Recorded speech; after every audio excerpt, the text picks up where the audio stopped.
Hello दोस्तों, welcome back once again to Insiderpedia. तो दोस्तों, आज की इस वीडियो में हम डिस्कस करेंगे वासा डेंटिसिटी लिमिटेड के बारे में। और आज इस वीडियो में इनका कंप्लीट स्टॉक एनालिसिस करेंगे और समझेंगे कि करंट टाइम में वासा डेंटिसिटी लिमिटेड का शेयर प्राइस कैसा परफॉर्म कर रहा है, करंट टाइम में इनका बिजनेस कैसा चल रहा है और फ्यूचर का क्या आउटलुक हो सकता है। चलिए वीडियो को शुरू करें। तो दोस्तों, ये शेयर मेरे वॉच लिस्ट में इसलिए आया क्योंकि यहाँ पे देख सकते हैं कि रिसेंटली ये शेयर देख सकते हैं कि 22 नवंबर 2024 को 600 के आसपास टेस्ट कर रहा था, फिर अचानक से ये आया हाई लगाया 800 रुपए का। तो शेयर अपने ऑल टाइम हाई के आसपास ट्रेड कर रहा है, तो इसीलिए मैंने सोचा कि आखिर क्या खास चल रहा है, इसको देखना जरूरी है। तो इसीलिए मैंने फर्दर स्टडी किया और क्या कुछ मेरी फाइंडिंग्स रही, ये सारी चीजें आज इस वीडियो में डिस्कस करूंगा। तो दोस्तों, अगर बात करें शेयर प्राइस की, तो जून 2023 में इसका आईपीओ आया था। तो देख सकते हैं कि 234 के आसपास की लिस्टिंग हुई थी, फिर ये शेयर हाई लगाया अपना 720 रुपए का, फिर काफी लंबे समय तक कंसोलिडेट किया। पहले 11 महीने में कोई भी मूवमेंट नहीं था, ये ऑलमोस्ट कंसोलिडेट कर रहा था, फिर ये अचानक से ब्रेकआउट दिया और यहाँ पे देख सकते हैं कि 800 रुपए का नया हाई लगाया है। तो दोस्तों, उस शेयर का नाम है वासा डेंटिसिटी लिमिटेड। ये शेयर प्राइस 800 रुपए पे क्लोजिंग हुई है। अगर मार्केट कैप की बात करें तो 1282 करोड़ रुपए के मार्केट कैप है। स्टॉक पीस 72 का दिख रहा है। आरओसी काफी अट्रैक्टिव है 45% का, आरओई भी 35% का काफी अट्रैक्टिव दिख रहा है। करंट शेयर प्राइस की बात करें तो ये 800 रुपए का है। अगर इसके हाई की बात करें तो ये 840 का हाई लगाया और 52 वीक लो की बात करें तो ये 401 रुपए का रहा है। अगर ये शेयर की बात करें तो ये एसएमई में लिस्टेड है, क्योंकि आप देख सकते हैं एसएमई लिखा हुआ है और एसएमई जिस नाम के आगे लिखा होता है वो ज्यादातर छोटी कंपनीज होती हैं और इनका शेयर लॉट साइज में ट्रेड कर रहा है। हालांकि हमारे एक व्यूअर ने पूछा था कि एसएमई स्टॉक क्या होते हैं। तो दोस्तों, अगर एसएमई स्टॉक से रिलेटेड कुछ भी डाउट है तो आप कमेंट सेक्शन में लिख करके बताएं। तो जब मैं एसएमई स्टॉक क्या होते हैं इस पे वीडियो बनाऊंगा तो ये सारे पॉइंट्स आप डिस्कस कर लूंगा ताकि आप लोगों के सारे डाउट्स क्लियर हो जाए। तो चलिए, वासा डेंटिसिटी के अगर बिजनेस मॉडल की बात करें तो यहाँ पे ये बिजनेस करते हैं, मार्केटिंग करते हैं और डिस्ट्रीब्यूशन करते हैं ये आपकी डेंटल प्रोडक्ट्स में। तो जितने भी डेंटिस्ट होते हैं उनके क्लिनिक में यूज होने वाले प्रोडक्ट, चाहे वो फिर वो इक्विपमेंट्स हुए या फिर मेडिसिन हुई। और यहाँ पे देख सकते हैं कि इनकी वेबसाइट है dentalcot.com और यही इनका ई कॉमर्स प्लेटफॉर्म है जहाँ पे हर तरह के डेंटल प्रोडक्ट ये सेल करते हैं। तो एक तरीके से कह सकते हैं कि ये एक ई कॉमर्स प्लेटफॉर्म है जो कि काफी नीच मार्केट जो कि डेंटल प्रोडक्ट्स है इसमें डील कर रहे हैं। तो दोस्तों, बिजनेस मॉडल पे फर्दर डिस्कशन करेंगे, लेकिन उससे पहले इनके फाइनेंशियल्स को डिस्कस कर लेते हैं। तो दोस्तों, अगर इनके क्वार्टरली रिजल्ट की बात करें तो यहाँ पे देख सकते हैं कि सितंबर 2024 में इन्होंने 58 करोड़ रुपए का रेवेन्यू रिपोर्ट किया। अगर ये सेल्स की बात करें तो पिछले साल सितंबर 2023 में ये 40 करोड़ रुपए का रेवेन्यू था। तो यहाँ पे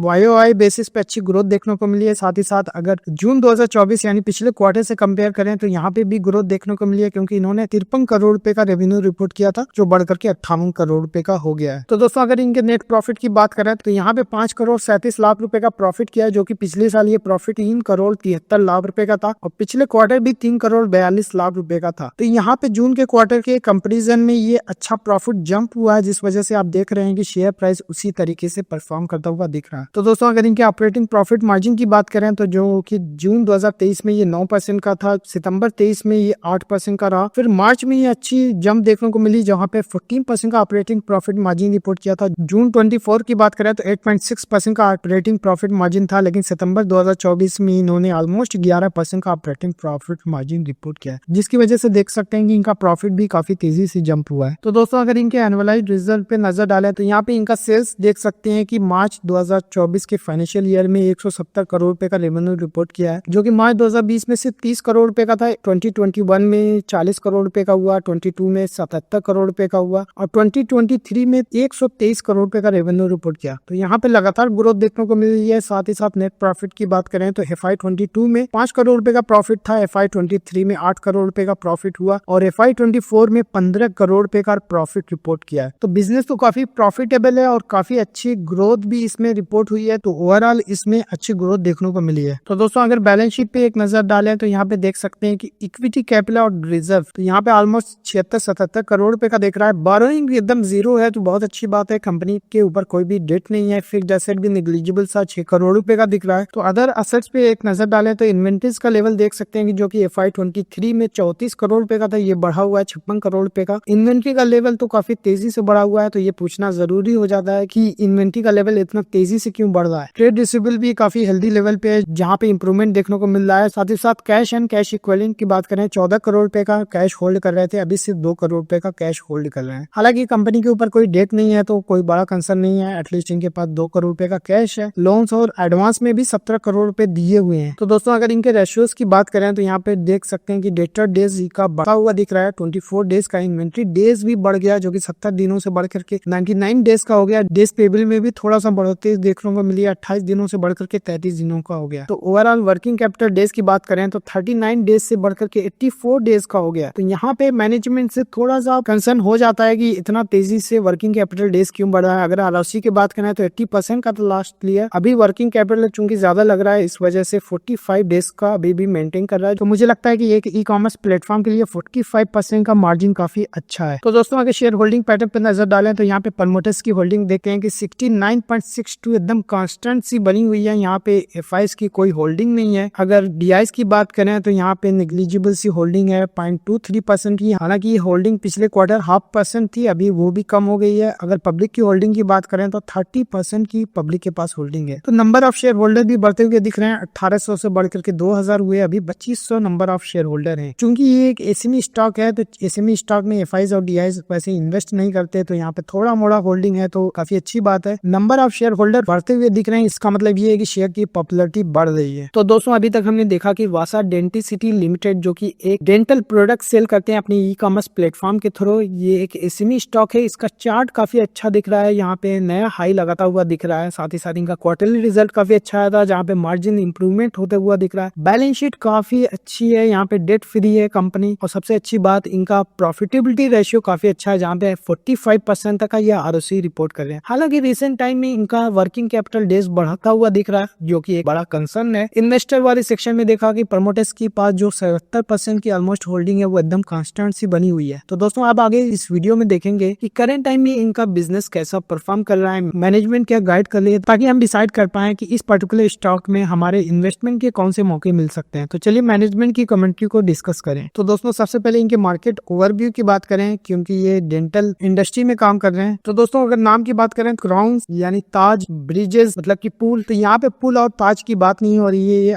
crowns and bridges dental products हैं। इनकी अगर मार्केट की बात करें तो ये 0.8 बिलियन से बढ़कर के 3.1 बिलियन होने वाली है 2030 तक। तो यहाँ पे 13% का एनुअलाइज्ड ग्रोथ देखने को मिली है। ओवरऑल इंडस्ट्री की ग्रोथ मुझे लगता है 13% की काफी अट्रैक्टिव है। तो दोस्तों कभी भी किसी भी कंपनी में इन्वेस्टमेंट करें तो हमेशा इंडस्ट्री ग्रोथ देखें, क्योंकि अगर इंडस्ट्री ग्रोथ है तो उस कंपनी में इन्वेस्टमेंट किया जा सकता है। अगर इंडस्ट्री ही ग्रो नहीं करेगी तो फिर कंपनी ग्रोथ कहाँ से लाएगी। इसके अलावा क्लियर अलाइनर्स मार्केट की बात करें तो यहाँ पे भी सबसे ज्यादा ग्रोथ है। यहाँ पे 133 मिलियन डॉलर की ये इंडस्ट्री है, जो कि 569 मिलियन डॉलर की इंडस्ट्री हो जाएगी 2030 तक। 23% का CAGR देखने को मिल रहा है। तो दोस्तों ओवरऑल इंडस्ट्री की ग्रोथ तो मुझे काफी अट्रैक्टिव लगी। तो दोस्तों यहाँ पे एक बात समझने वाली ये है कि जब भी डिस्पोजेबल इनकम बढ़ती है, यानी इनकम टैक्स पे करने के बाद जो भी आपके पास इनकम बचती है, तो सबसे पहले इंसान अपनी बुनियादी जरूरतों को पूरी करता है। लेट से अगर किसी का दांत सही नहीं है तो दांत सही करवाने के लिए डेंटिस्ट के पास तब जाएगा जब उसकी बेसिक नेसेसिटीज पूरी हो जाए। तो इनकम जब लोगों की बढ़ती है तो वहाँ पे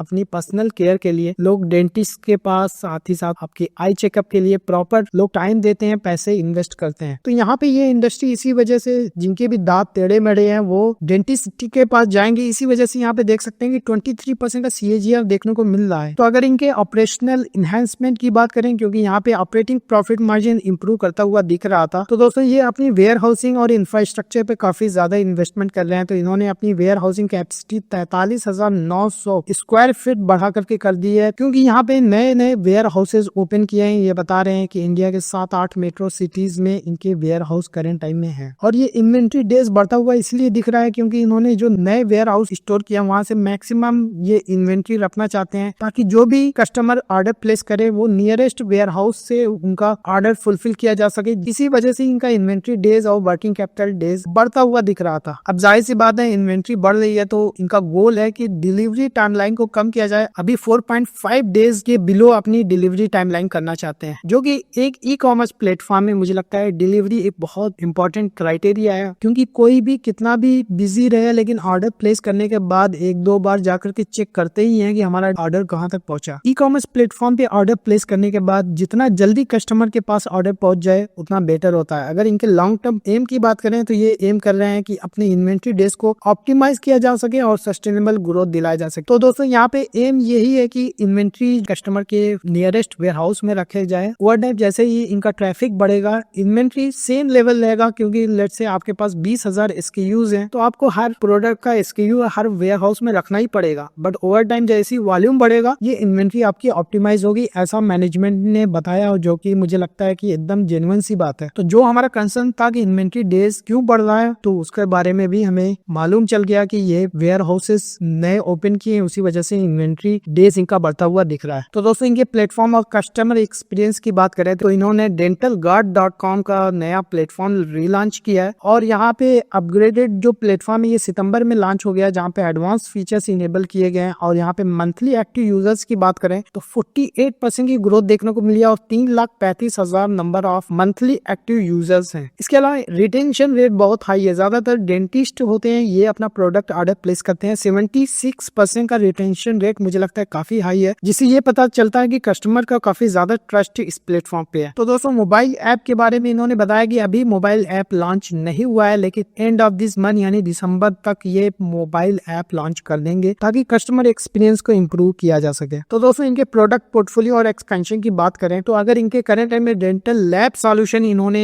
स्टार्ट किया है, तो यहाँ पे स्माइल वर्क्स प्राइवेट लिमिटेड एक जो डेंटल लेबोरेटरीज था, यहाँ पे कस्टम क्राउन्स, ब्रिजेस, प्रोस्थेसिस सारे डेंटल प्रोडक्ट ये मैन्युफैक्चर करते हैं, और इन्होंने दिल्ली बेस्ड लैब है इसको 5 करोड़ रुपए में एक्वायर किया है। और यहाँ पे जो पार्टनर थे डॉक्टर अंकुर गुप्ता साथ ही साथ मिस्टर ललित शर्मा, इनके पास 40% की इक्विटी है और 60% वासा के पास है। तो ये इन्होंने जो डेंटल लैब इन्होंने एक्वायर किया है, तो यहाँ पे जो भी प्रोडक्ट है कस्टमाइज किया जा सके, ताकि डेंटिस्ट की रिक्वायरमेंट के हिसाब से ये प्रोडक्ट बिल्ड कर सके। इसीलिए इन्होंने ये पर्टिकुलर लैब जो 5 करोड़ रुपए में एक्वायर किया, हालांकि इनका सिर्फ 60% स्टेक्स है, बट ओवरऑल इनके कस्टमर्स को कैटर करने में काफी हेल्पफुल साबित होगा। तो इस मोटिव के साथ इस प्लेटफॉर्म को एक्वायर किया गया है। तो दोस्तों इसके अलावा ये टेक स्टैक डेवलप कर रहे हैं, जिसका मोटिव है कि डायरेक्ट ऑर्डर और ट्रैकिंग को इनेबल किया जा सके, ताकि इफिशिएंट और माइलस्टोन बेस्ड प्रोसेसिंग की जा सके। तो ओवरऑल डेंटिस्ट के लिए ये प्रोडक्ट बनाया जा रहा है। तो दोस्तों इनके अगर प्रोडक्ट पोर्टफोलियो की बात करें तो 20,000 यूनिक प्रोडक्ट्स ये अपने प्लेटफॉर्म पे सेल कर रहे हैं। हालांकि अगर इंडस्ट्री की बात करें तो यूएस बेस्ड एक कंपनी है हेनरी सीन, और इनके पास 35,000 प्रोडक्ट का पोर्टफोलियो है। तो ये एम कर रहे हैं, जैसा कि यूएस का ये मार्केट लीडर है, तो उसी हिसाब से इंडिया में डेंटल कार्ड के पास भी एटलीस्ट फ्यूचर में 35,000 तक प्रोडक्ट, ताकि इंडस्ट्री में यूज होने वाले हर तरह के प्रोडक्ट इनके पोर्टफोलियो में आ जाए। तो ये एम कर रहे हैं कि प्रोडक्ट एक्सपेंशन के बेसिस पे 23% इंक्रीमेंट देखने को मिला है इनके कस्टमर बेस में। ओवर टाइम अभी और भी ज्यादा प्रोडक्ट अपने पोर्टफोलियो में ऐड कर रहे हैं। तो दोस्तों इसके अलावा इन्होंने हाइब्रिड मॉडल की बात करी, तो इन्होंने बताया कि ओवर टाइम ये ऑनलाइन की तरफ शिफ्ट हो रहे हैं, लेकिन हम एक्सपेक्ट कर रहे हैं कि आज से 10 साल बाद भी 60% जो बिजनेस है वो ऑफलाइन ही होगा, और 40% इंडस्ट्री में जो ऑनलाइन की तरफ मूव हो जाएगी। तो इसके लिए इन्होंने टीम हायर की है। तो यहाँ पे ये मेजर मेट्रो सिटीज में सर्विस सेंटर लॉन्च कर रहे हैं, ताकि यहाँ पे जो भी डेंटिस्ट है उनकी रिक्वायरमेंट को समझा जा सके, क्योंकि आप मेडिकल इंडस्ट्री में देखा होगा कि डॉक्टर्स के पास मेडिकल रिप्रेजेंटेटिव आते हैं, और इंडस्ट्री में कौन सी दवाएं चल रही है, कौन सा प्रोडक्ट चल रहा है, ये सारी डिटेल्स देते हैं। हालांकि ऑनलाइन प्लेटफॉर्म है, यहाँ से ग्रोथ तो आएगी, बट कहीं ना कहीं ऑफलाइन की रिक्वायरमेंट इनको फील हुई। इसी वजह से इन्होंने अपनी ऑफलाइन टीम भी बिल्ड करना शुरू कर दिया, जो कि डेंटिस्ट के पास अप्रोच करेंगे, और डेंटिस्ट भी इनके सर्विस सेंटर पे जा करके अपनी रिक्वायरमेंट बता सकते हैं, और फिर उसके बाद जो भी रिक्वायरमेंट होगी ऑनलाइन प्लेस कर सकते हैं। तो ये हाइब्रिड अप्रोच रखना चाहते हैं, ताकि ऑनलाइन और ऑफलाइन दोनों तरीके से कस्टमर्स की नीड को पूरा किया जा सके। तो दोस्तों इनके फाइनेंशियल्स और स्ट्रेटेजिक गोल्स क्या है उसको भी डिस्कस कर लें। तो दोस्तों इन्होंने रेवेन्यू टारगेट दिया कि सेकंड हाफ FY22 में कम से कम 45 से 50% की ग्रोथ एक्सपेक्ट कर रहे हैं। साथ ही साथ लॉन्ग टर्म गाइडेंस इन्होंने दिया है कि ये 500 करोड़ रुपए का रेवेन्यू अचीव करें। तो दोस्तों अगर इनके TTM रेवेन्यू की बात करें तो FY24 में इन्होंने 170 करोड़ रुपए का रेवेन्यू किया, और FY27 में ये 500 करोड़ रुपए का एम कर रहे हैं। तो रफली कह सकते हैं कि ये 3 साल में 3 गुना रेवेन्यू का टारगेट लेके चल रहे हैं। तो एक तरीके से देखा जाए तो ये एनुअलाइज 45 से 50% की ग्रोथ हर साल एक्सपेक्ट करें, तभी ये 500 करोड़ रुपए का रेवेन्यू FY27 तक अचीव कर पाएंगे। साथ ही साथ FY26 के लिए इन्होंने एक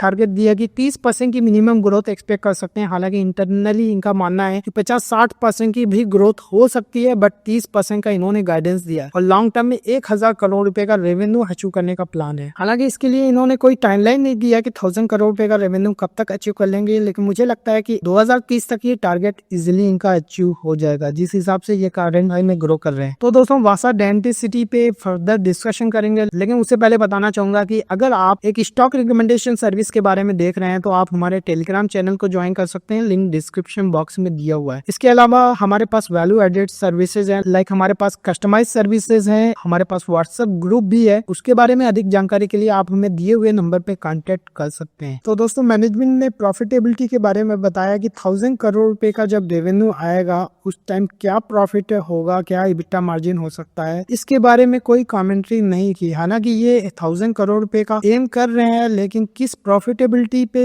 ये अचीव करेंगे इसके बारे में मैनेजमेंट ने कोई ऐसा गाइडेंस नहीं दिया। उसके पीछे की वजह यह है कि यहाँ पे कॉम्पिटिटिव इंटेंसिटी क्या होगी, इनका मार्केटिंग एक्सपेंडिचर कितना होगा, तो ये सब सारी चीजें चूंकि लॉन्ग टर्म का गाइडेंस है, इसी वजह से ये सारे गाइडेंस मैनेजमेंट ने नहीं दिए। तो दोस्तों इसके अलावा फाइनेंसिंग का ये ऑप्शन अपने प्लेटफॉर्म पे इनेबल कर रहे हैं, जहाँ पे ये बाय नाउ पे लेटर की सर्विस इनेबल कर रहे हैं। तो यहाँ पे करंट टाइम में ऑलरेडी इन्होंने 25,000 से 50,000 रुपए तक के ऑर्डर्स प्लेस करने के लिए इन्होंने बाय नाउ पे लेटर की सर्विस ऑलरेडी इनेबल कर ली है। लेकिन कुछ एनबीएफसी से इनकी बात चल रही है, जहाँ पे ये अप टू 10 लाख रुपीज तक के फाइनेंसिंग ऑप्शन अपने कस्टमर्स के लिए इनेबल करना चाहते हैं। तो जैसे कि कोई डेंटिस्ट है, उसको अपने क्लिनिक के लिए अगर कोई इक्विपमेंट ऑर्डर करना है तो ये अपने 10 लाख रुपए तक के प्रोडक्ट ऑर्डर कर ले। हालांकि इसमें एनबीएफसी का फायदा होता है, क्योंकि यहाँ पे जो भी इंटरेस्ट की कॉस्ट होती है एनबीएफसी को डायरेक्ट बेनिफिट करता है। लेकिन यहाँ पे जो सबसे बड़ा एडवांटेज होता है कि इससे सेल्स बढ़ जाती है, इसीलिए सारे आजकल जो ई कॉमर्स प्लेटफॉर्म है बाय नाउ पे लेटर की सर्विस दे रहे हैं। तो दोस्तों मैनेजमेंट ने बताया कि ये एक्विजिशंस की भी अपॉर्चुनिटी को देख रहे हैं और मॉनिटर कर रहे हैं, और जैसे ही अगर उनको कोई अपॉर्चुनिटी मिलती है उसको इवेल्युएट करेंगे और डील को अनाउंस करेंगे। तो दोस्तों इनकी रीजनल और सर्विस एक्सपेंशन किस तरीके से कर रहे हैं इसको डिस्कस कर लें। तो दोस्तों इन्होंने बताया कि सर्विस सेंटर ये स्टार्ट कर रहे हैं, जहाँ पे 8 Tier 1 सिटीज में ये सर्विस स्टार्ट कर चुके हैं, और इन्होंने बॉम्बे से स्टार्ट किया था। और यहाँ पे Tier 1 डेंटिस्ट के पास जो सबसे बड़ा कंसर्न था कि इक्विपमेंट की सर्विस में काफी डिले होता था, तो ये इसी कंसर्न को एड्रेस करने के लिए इन्होंने सर्विस सेंटर स्टार्ट किया था कि ऑन साइट भी अगर सर्विस की रिक्वायरमेंट है तो ये क्लिनिक में जाकर के लार्ज इक्विपमेंट की सर्विस कर सके। तो दोस्तों इसके अलावा लॉजिस्टिक की बात करें तो यहाँ पे कैश ऑन डिलीवरी की भी सर्विस प्रोवाइड करते हैं। इसके अलावा इनके सारे लॉजिस्टिक पार्टनर रिवर्स पिकअप की भी सर्विस देते हैं। तो जैसे कि ई कॉमर्स प्लेटफॉर्म में हमने फैशन इंडस्ट्री में देखा है कि 25 से 40% तक का रिटर्न आता है। पर्सनली मैं बात करूँ अपने ई कॉमर्स जर्नी की, ऑलमोस्ट 7 साल पहले मैंने ई कॉमर्स बिजनेस स्टार्ट किया था, वहाँ पे भी 30% तक का रिटर्न था, क्योंकि उस टाइम हम अमेजन के प्लेटफॉर्म पे सेल करते थे, तो सारा अमेजन ही ये सारी चीजों को टेक केयर करता था। लेकिन अगर बात करें कि कोई भी प्लेटफॉर्म हो बिना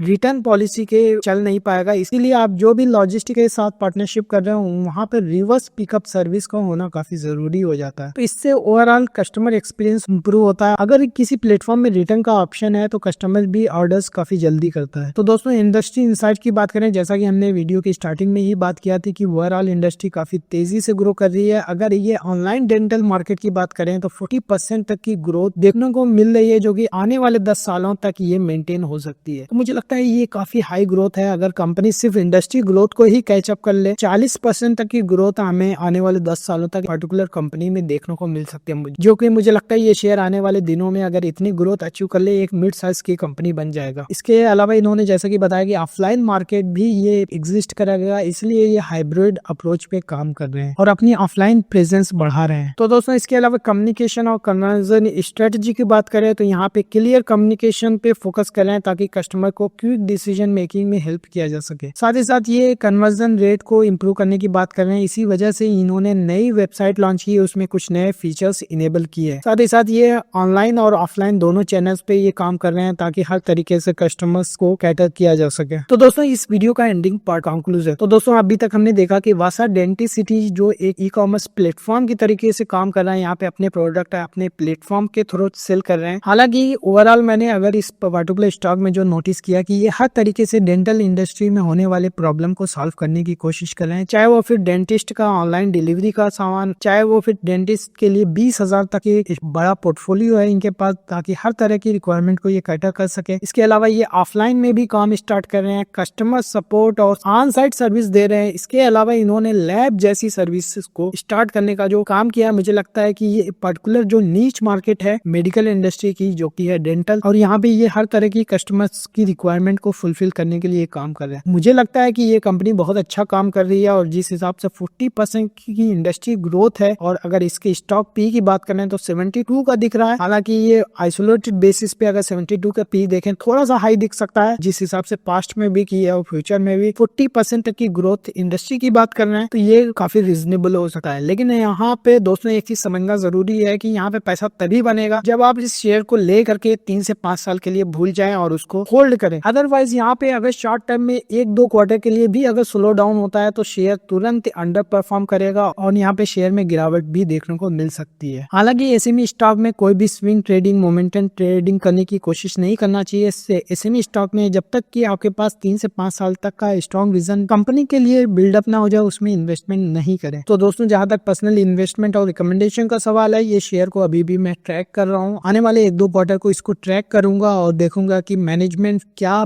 जो विजन लेके चल रही है उसको किस तरीके से एग्जीक्यूट करती है। अगर शेयर प्राइस कंसोलिडेट करता है, इसमें बाइंग की अपॉर्चुनिटी मिलती है तो इसमें इन्वेस्टमेंट करने के मौके हम जरूर देखेंगे। फिलहाल के लिए ये शेयर को मैं वॉच लिस्ट में लगा करके रख रहा हूँ। तो दोस्तों वासा डेंटिसिटी लिमिटेड में आपकी क्या इन्वेस्टमेंट है इसको कमेंट सेक्शन में लिख करके बताएं। इस वीडियो के बारे में आपका क्या व्यू है इसको भी बताएं। वीडियो अच्छा लगा तो इसको लाइक करें, चैनल पे नए हैं तो सब्सक्राइब कर लीजिए क्योंकि इसी तरह की वीडियोस मैं रेगुलरली अपडेट करते रहता हूँ। And thank you for watching.